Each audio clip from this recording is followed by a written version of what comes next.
Salam, bugün sizlərlə tense forms, yəni zaman formalarını öyrənəcəyik. İlk əvvəl 4 zaman formasını öyrənəcəyik. İndiki sadə zaman, keçmiş sadə zaman, gələcək sadə zaman və keçmişə nəzərən gələcək sadə zaman. İndiki sadə zaman ingilis dilində the present simple tense form adlanır və indiki sadə zaman 3 halda istifadə edilir. Birincisi təkrarlanan, yəni vərdiş halını almış hərəkətləri göstərmək üçün indiki sadə zamandan istifadə edirik. Məsələn, he visits his parents every week. O hər həftə öz valideynlərini ziyarət edir. Bu hər həftə baş verir, yəni artıq bu təkrarlanan hərəkətdir və ya rutindir. Bu zaman da indiki sadə zaman formasından istifadə edirik. İkincisi, təbiətə aid faktları göstərmək üçün indiki sadə zamandan istifadə edirik. Məsəl üçün, payızda yağış yağır. It rains in autumn. Ümumi xarakterli cümlələr də indiki sadə zamandan istifadə edilir. Məsələn, he likes undercooked meat. Bu ümumi bir xarakterdir. Yəni onun xoşuna gələn nə isə və ya sevmədiyi nə isə göstərmək üçün istifadə olunur. Məsəl üçün, o az pişmiş əti xoşlayır. Bu ümumi bir xarakterdir. Ona məxsus bir xüsusiyyətdir. İndiki sadə zamanı düzəltmək üçün 3 addımdan istifadə edirik. Birinci addımda feilin əvvəlində olan to hissəciyi silinməlidir. Biz bilirik ki, lüğətlərdə feillər məsdər formasında yazılır və indiki sadə zamanı düzəltmək üçün mütləq to hissəciyini silmək lazımdır. Məsələn, he too likes demək, məsələn, bu cümləyə baxaq. He too likes demək olmaz. Əvvəla to hissəciyini silmək lazımdır. Daha sonra bütün şəxslərdə eyni qalacaq. Sadəcə olaraq 3-cü şəxsin təkində he, she, it bir adam adı və təkdə olan isimlərlə həmin feillərin sonuna es və yaxud da ki, es artırmaq lazımdır. Məsəl üçün, ayla işlənəndə to-yu sildik feildən feilin qalanı olduğu kimi yazırıq. Amma 3-cü şəxsin təki olanda feilin sonuna es və yaxud da ki, es artırmaq lazımdır. Məsəl üçün, it 3-cü şəxsin təkidir. Burada sonuna es yazmışıq. He 3-cü şəxsin təkidir. Sonuna es yazmışıq və s. Amma digər şəxslərdə buna ehtiyac yoxdur. Yəni, digər şəxslərlə feilin sonuna es yazmırıq. Sadəcə olaraq he, she, it bir adam adı və təkdə olan isimlərlə feilin sonuna es yazmaq lazımdır. Sual və inkar cümləsini düzəltmək üçün isə biz do'dan və ya dazdan istifadə edirik. Şəxslər üzrə yenə dəyişir. Yenə də 3-cü şəxsin təki, yəni he, she, it bir adam adı və təkdə olan isimlərlə əlbəttə daz istifadə edirik. Yerdə qalan bütün şəxslərlə, yəni I, you, we, they, 2 adam adı və cəmdə olan isimlərlə isə do'dan istifadə etmək lazımdır. Sual formasının və inkar formasının düzəldilməsinə baxaq. Birincisi, əgər cümlə pozitivdirsə, yəni cümlə təsdiq cümlədirsə, dediyimiz sıra ilə gedir. I, you, we, they ilə watch yazıbdır, fikir versəniz. Yəni, es istifadə etməyibdir. Amma he, she, it ilə watch'un sonuna es yazıbdır. Negativ, yəni inkar formasını düzəldəndə do'dan, dazdan sonra not inkar hissəciyi artırmaq lazımdır. Məsələn, I ilə don't olacaq. I don't watch the movie. Amma he ilə doesn't olacaq. He doesn't watch the movie. Sual formasını düzəltmək üçün isə yenə do'dan, dazdan istifadə edirik. Sadəcə olaraq do-yu, dazı şəxs əvəzliklərindən əvvələ yazırıq. Məsələn, do I watch the movie. Burada söz sırasına diqqət etmək lazımdır. Birinci köməkçi feil gəlir, daha sonra mübtəda, ondan sonra isə əsas feil istifadə edilməlidir. Digər şəxslərdə də dazdan istifadə etmək lazımdır. Yuxarıda qeyd etdim ki, 3-cü şəxsin təkləri ilə feilin sonuna es və yaxud da ki, es artırmaq lazımdır. İndi hansı şəxslərlə, hansı sözlər olanda es artıracağıq, hansında isə es artıracağıq. Burada sözün sonundakı hərfə fikir vermək lazımdır. S, double S, SH, CH, XO kimi hərflərlə bitirsə, bu zaman es artırmaq lazımdır. Məsəl üçün, watch sözünə fikir versək, watch sözü CH ilə bitir. Bu zaman onun sonu es artırırıq. Və ya go o hərfi ilə bitir. Bu zaman həmin sözün sonuna es artırırıq. Yerdə qalan hərflərlə bitəndə həmin sözün sonuna sadəcə es artırmaq lazımdır. Və sual formasını düzəltmək üçün dazdan, eləcə də inkarını düzəltmək üçün doesn't-dan istifadə ediləndə sözün sonundakı es-i mütləq silmək lazımdır.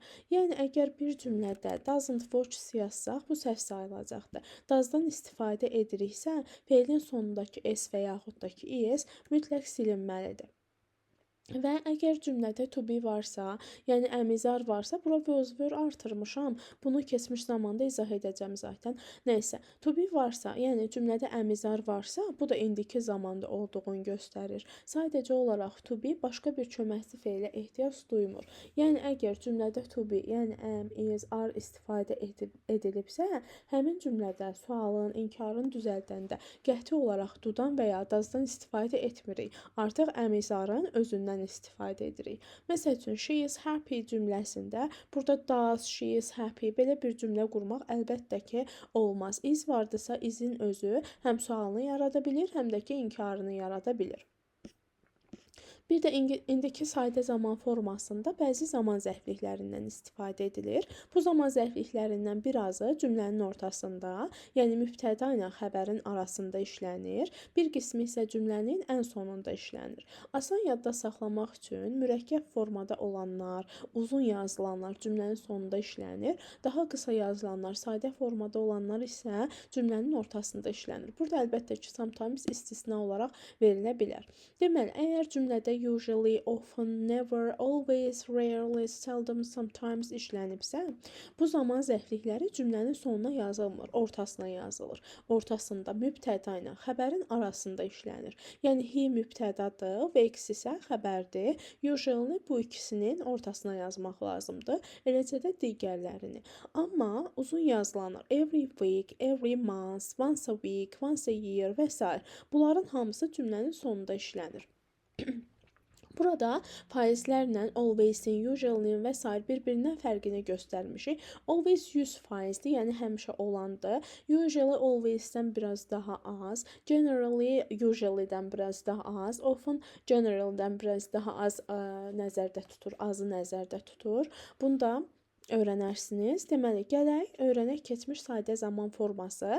Keçmiş sadə zaman forması da 4 halda istifadə olunur. Birincisi, keçmişdə dəqiq bir zamanda baş verən hərəkətləri. Dəqiq zaman deyəndə burada dəqiq illər istifadə oluna bilər və yaxud da ki, last year, last month, last week və s. bu kimi dəqiq zaman göstəricilərindən istifadə edilir. Məsələn, Helen visited her grandma last year. Helen keçən il nənəsini ziyarət etdi. Bu hadisə keçmişdə baş veribdi və dəqiq bir zaman var, keçən il. İkincisi, keçmişdə qəfil bir anda baş verən hərəkətləri göstərəndə keçmiş zamandan istifadə edirik. Qəfil, yəni qəflətən sözü, suddenly sözü burada istifadə edilməlidir. Yəni suddenly sözü keçmişdə qəfil baş verən hərəkətləri göstərir. Məsələn, suddenly the baby started crying. Qəflətən körpə ağlamağa başladı. Bu qəfil baş verən bir hadisədir. Və ya deyirik ki, qəflətən yağış yağdı. Bu kimi cümlələrdə keçmiş sadə zamandan istifadə edirik. Üçüncüsü, keçmişdə ard-arda olan hərəkətlər, sadalanan hərəkətləri göstərəndə də keçmiş sadə zamandan istifadə edirik. Məsələn, she arrived home and called her mom. O evə çatdı və anasına zəng etdi.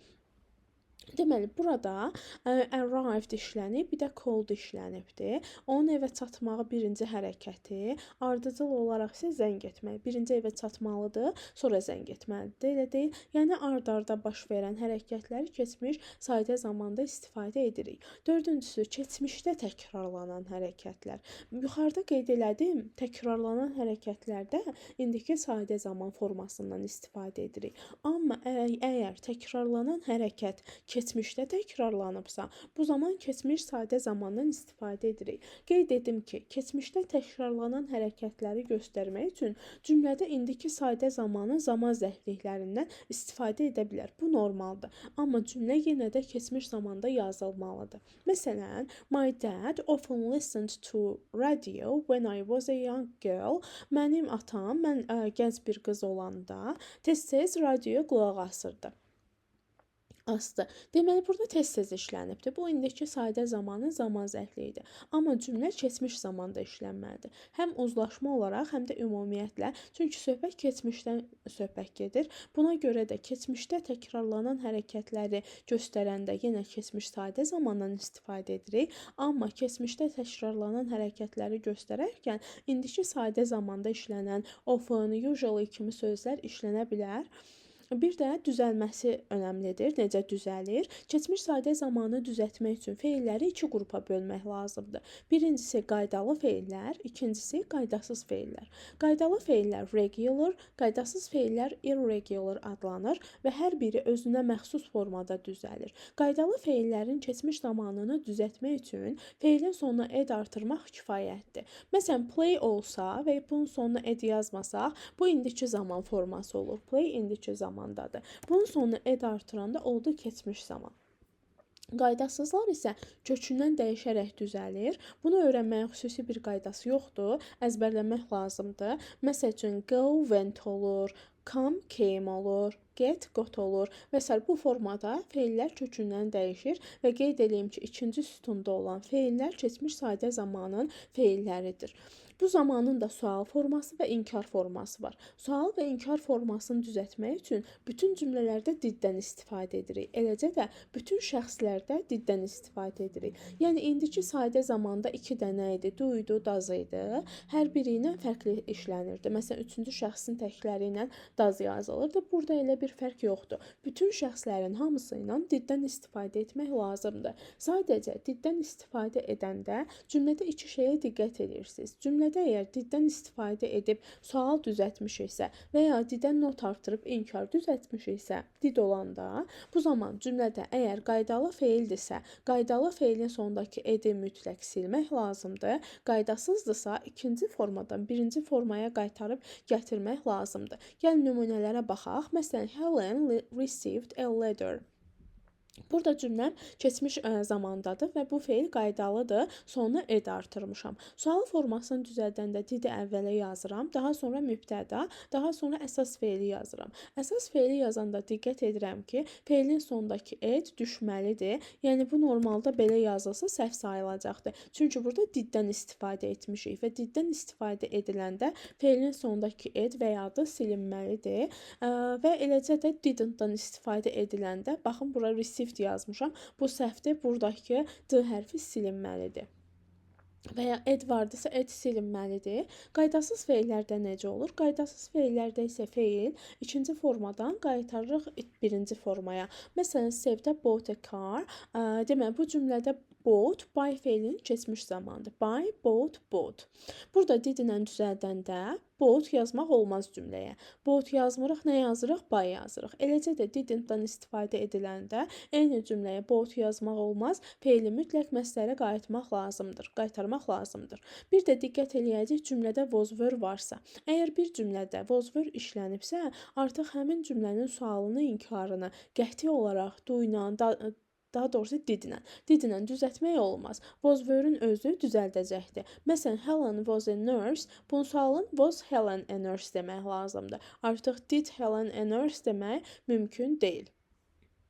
Bir də bu zamanda da zaman zərflikləri var. Yesterday dünən, the day before yesterday dünən yox, sırağa gün, illərin ümumiyyətlə hamısı, amma diqqət eləyin ki, keçmiş zamana aid illər olsun. Məsələn, hal-hazırda biz 2025-ci ildəyik. 2025-dən aşağı olan bütün illərdə keçmiş sadə zamandan istifadə edirik. Yox, əgər 2025-də isə testdə 2036 yazıbdır, bu zaman əlbəttə ki, gələcək zamandan istifadə etmək lazımdır. Once upon a time, biri var idi, biri yox idi. Günlərdən bir gün belə tərcümə edilir. Last week keçən həftə, last year keçən ay, last month daha doğrusu last year keçən il, last month isə keçən ay, in one's childhood və s. bu kimi sözlər olan cümlədə mütləq keçmiş sadə zamandan istifadə etmək lazımdır. Zamanları öyrənəndə mütləq zaman zərfliklərini əzbərləmək lazımdır ki, hər zamanın öz zaman zərfliyi var və ona uyğun da variantları seçmək lazımdır. Bir də ingilis dilində use feilinin sonuna d artırıb keçmiş zamana salırıq və used to formasından istifadə edirik. Used to nəyi göstərir? Keçmişdə müəyyən bir vaxtda bizim vərdişimiz olan, lakin hal-hazırda vərdiş halında olmayan, hal-hazırda istifadə etmədiyimiz nəyisə göstərir. Məsələn, he used to drink soft drinks. Deyir ki, o soft drinks qazlı içəcəklərə deyirlər. O qazlı içəcəklər içərdi. Yəni bu onun keçmiş vərdişidir. Buradan o məna çıxır ki, o əvvəllər keçmişdə qazlı içəcəklər içirdi, lakin hal-hazırda içmir. Və ya did he used to drink soft drinks? Bu da sual formasıdır. Used to-nun sual formasını düzəldəndə, eləcə də inkarın düzəldəndə diddən istifadə edirik və əgər biz diddən istifadə ediriksə, used to-nun sonundakı bu d hərfi mütləq düşməlidir. Əgər testdə belə bir cümlə görsəniz, bilin ki, səhvdir. Did he used to deyə bir şey demək olmaz. Diddən istifadə etmişiksə, use'un sonundakı d hərfini mütləq silmək lazımdır. Eləcə də inkar cümləsi didn't-la düzələcəkdir. Yenə diddən sonra use'un sonundakı d hərfi mütləq silinməlidir. Və used to-dan sonra gələn feil, yenə qeyd edim ki, məsdər formasında olmalıdır. Yəni burada did he used to drinks demək olmaz və yaxud da ki, he used to drinking demək olmaz. Yəni used to-dan sonra gələn feil, drink feili və ya başqa feillər də ola bilər. Həmin feillərin sonu es yazmaq olmaz. Qaydalıdırsa ed yazmaq olmaz. Qaydasızdırsa kökündən dəyişmək olmaz. Bir sözlə feilin sonuna heç nə yazmaq olmaz.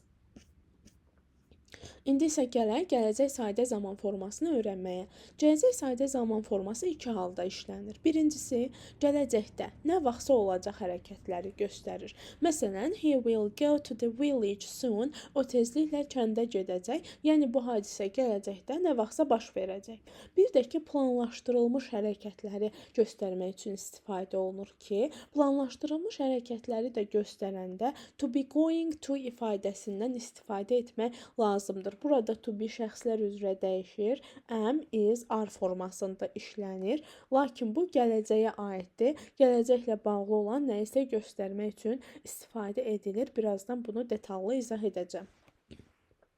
Gələcək sadə zamanın düzəlməsi üçün deməli əvvəlcə feilin əvvəlindən to-yu silmək lazımdır və feilin qabağına şəxsə uyğun olaraq shall və ya will yazmaq lazımdır. Məsəl üçün visit feilini götürək. Bu normalda to visitdir. Biz nə etməliyik? Birincisi to hissəciyini silməliyik. To-yu siləndən sonra visit qalır. Daha sonra şəxsə və zamana uyğun olaraq ya shall yazırıq, ya da ki will yazırıq. I və we ilə, yəni birinci şəxsin təki I, birinci şəxsin cəmi we ilə shall yazırıq, qalan şəxslərlə will yazırıq. Amma bəzən testdə I və we işlənir, amma variantda shall yazmır. Variantda shall olmadığı halda will də seçmək olar. Çünki I ilə we ilə həm də will işlətmək mümkündür. Bunun sual və inkar forması var. Sual formasını düzəltmək üçün shall, will əvvələ keçir, şəxslərdən əvvəl yazılır. İnkarda isə shall və will-dən sonra not yazmaq lazımdır. Məsələn, I shall read a book. Bu arada shall, will acaq, əcək kimi də tərcümə olunacaqdır. Məsələn, I shall read a book. Mən kitab oxuyacağam. Sual vermək üçün shall-i əvvələ keçirmək lazımdır. Shall I read a book və ya I shall not read a book. Bu da olur bunun inkar forması. Eləcə də will-lə olanda Helen will go to the park. Helen parka gedəcək. Sualını düzəltmək üçün will-i əvvələ keçirirəm. Will Helen go to the park və ya Helen will not go to the park. Bəzən testlərdə apostrof 2 dənə belə l hərfi yazılır və şagirdlər bilmir bu nədir. Əgər apostrof 2 l görsəniz, bilin ki, bu shall-in və ya will-in qısa formasıdır. Məsəl üçün, she will-in qısa formasıdır və ya will shall-in qısa formasıdır və s. Shall not və will not-un da qısa forması var. Shall not-un qısa forması shan't, will not-un qısa forması isə won't olur. Və yenə bu zamanın da özünə məxsus zaman zərflikləri var. Məsələn, tomorrow səhər, the day after tomorrow səhər yox, birisi gün, next week gələn həftə, next year gələn il və s. Bir də ki, illər, amma hansı illər? Olduğumuz ildən sonraki illər. Məsəl üçün, tutalım ki, biz 2025-ci ildəyik, 2026 düşübsə testdə, məsələn, 2025-də isə 26 düşübsə, bunu gələcək yazırıq. Yox, əgər 26-dayıq, 27 düşübdür, 2026-cı ildə olsaq və 27 düşsə, məsəl üçün, bu zaman gələcəyi göstərir və ya 2050 düşsə, gələcəyi göstərir. Bir də in 2 days, 2 gün sonra deməkdir. Yəni, bu after 2 days-ə bərabərdir. Çünki in zaman zərflikləri ilə, zaman bildirən sözlərlə istifadə ediləndə sonra kimi dilimizə tərcümə olunur. Bir də ingilis dilində bəzi feillər vardır ki, məsələn, to expect, to sing, to hope kimi feillər özlərindən sonra adətən gələcək sadə zamanın gəlməyini tələb edir. Yəni həmişə elə olmur, sadəcə olaraq əksər hallarda bu kimi feillərdən sonra gələcək sadə zaman forması istifadə edilir. Yuxarıda planlaşdırılmış hərəkətləri deyəndə to be going to-yu izah etməyə çalışdım. İndi daha detallı öyrənək. To be going to gələcəklə bağlı planlaşdırılmış hərəkətləri göstərir. Etmək üzrə olmaq, planlaşdırmaq kimi də bizim dilimizə tərcümə olunur. To be going to-yu düzəltmək üçün to be-ni şəxslər üzrə dəyişəcəyik. Əmizardan istifadə edəcəyik. Daha sonra going, daha sonra isə to-dan istifadə etmək lazımdır. Məsələn, she is going to, bu hissəsinə baxmayın, zəhmət olmasa, çünki o olmaz yazmışam, gəlin silək. Aha, deməli, she is going to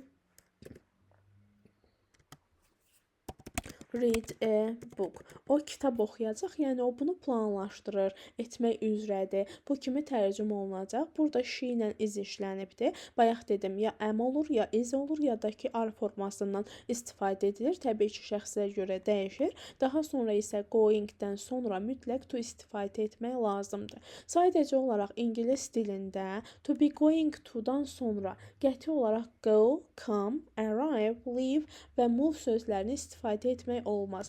Məsəl üçün, əgər mən she is going to leave yazsam, bu tamamilə səhv sayılacaqdır. Leave, go, come, arrive, move. Bu sözlər qəti olaraq istifadə edilməz. Bir də qaldı keçmişə nəzərən gələcək sadə zaman formasının düzəlməsi. Buna future simple in the past deyirlər. Keçmişə nəzərən gələcək zaman forması.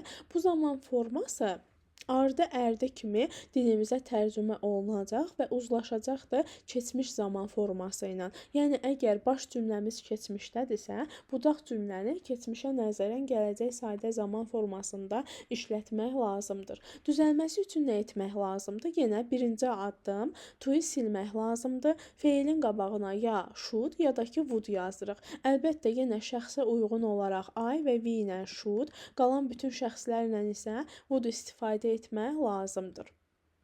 Sualda should və ya would əvvələ keçir, inkarda should və would-dan sonra not inkar hissəciyi artırılır. Məsələn, I should read a book. Deməli, burada I ilə should istifadə etmişik, təsdiq cümlədir. Should-a əvvələ keçirsəm olacaq inkar cümləmiz. Should-dan sonra not artırsam olacaqdır inkar cümləmiz. Eləcə də would-u düzəldərkən, deməli, sualda would əvvələ keçir, inkarda would-dan sonra not inkar hissəciyi artırmaq lazımdır. Bəs bunu necə testlərdə işləyərkən nəyə diqqət etmək lazımdır? Ümumiyyətlə, gələcək sadə zaman forması ilə indiki sadə zaman uzlaşır. Keçmişə nəzərən gələcəklə isə keçmiş sadə zaman uzlaşır. Deməli, test edərkən görürsünüz ki, cümlə indiki sadədədir. Uzlaşma verərkən gələcək sadəni seçmək lazımdır və ya əksinə gələcək sadədir, uzlaşmada indiki sadədə olan feili seçmək lazımdır və ya keçmişə nəzərən gələcəkdirsə keçmiş sadə ilə uzlaşdırırıq, keçmiş sadədirsə keçmişə nəzərən gələcəklə uzlaşdırırıq. Nə demək istəyirəm? Məsəl üçün testdəsiniz və Helen expected zət yazıbdır, digər hissəsini siz seçməlisiniz. Fərz edin ki, bu yazılmayıbdır. Burada expect-in zamanını fikir verirəm. Keçmiş sadə zaman olduğuna görə buranda keçmişə nəzərən gələcək, yəni would yazmalıyam artıq. Və ya would yazıbdır, siz feili seçməlisiniz, baş cümləni seçməlisiniz. Would yazıbsa, bilin ki, keçmiş sadə zamanda olan feili variantlardan seçməlisiniz. Eləcə də, əgər indiki sadədirsə, variantda shall və ya will axtarmaq lazımdır. Və ya tərsinə, shall, will varsa, variantdan indiki sadə zaman formasını seçmək lazımdır.